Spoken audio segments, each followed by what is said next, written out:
Gérard Vespierre, je me tourne vers vous. Une attaque de drone ukrainien dans la région de Moscou qui a fait 5 morts. Hier, sur le littoral de la mer Noire, qui a fait 7 morts, d'après les autorités russes qui ont réagi, mais pas Vladimir Poutine.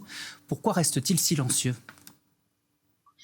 Écoutez, d'abord je salue Hugues, que nous connaissons très bien. Il reste silencieux parce que je pense que c'est sa ligne de conduite, n'est-ce pas? Il n'a pas réagi non plus à l'attentat qui a eu lieu dans le restaurant de Moscou. Il n'a pas réagi aux attentats, aux attaques plus exactement sur les entrepôts dont vous venez de parler, et il ne réagit pas parce qu'il y a effectivement à nouveau un désordre et des morts sur une plage au bord de la mer Noire.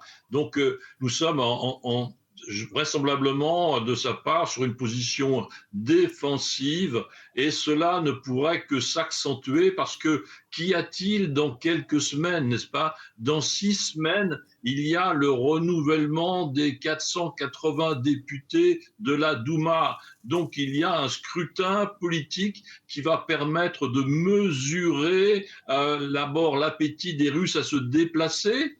Premièrement, on vote avec ses pieds avant de voter avec un bulletin. Et deuxièmement, avec le bulletin, ils n'ont pas beaucoup de choix puisque l'opposition n'a pas sa place. Mais à l'intérieur de la Douma, il y a un parti qui pourrait recueillir certains votes de mécontentement. C'est le parti communiste au paradoxe. Gérard Vespierre, je vais rebondir sur ce que vous dites. Cela veut dire que des victimes collatérales, des victimes civiles ne peuvent pas infléchir la politique de Vladimir Poutine, ne peuvent pas l'infléchir sur la poursuite de cette guerre. Il faudrait plus de morts ?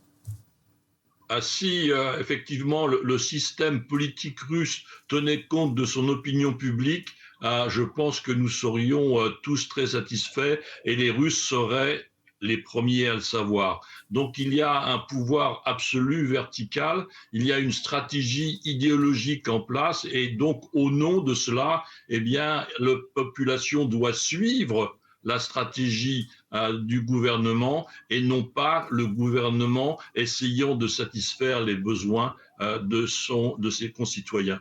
Donc il n'y aura pas d'inflexion, mais à l'évidence, à l'intérieur du réseau politique gouvernemental russe, le mécontentement ne peut que grandir, à la fois de la part des militaires, à la fois aussi des politiques, et puis du monde économique. Donc voyez-vous, il y a au moins 3 forces qui, dans les prochaines semaines, vont être à l'action pour infléchir, elles, de l'intérieur, les choix de Vladimir Poutine.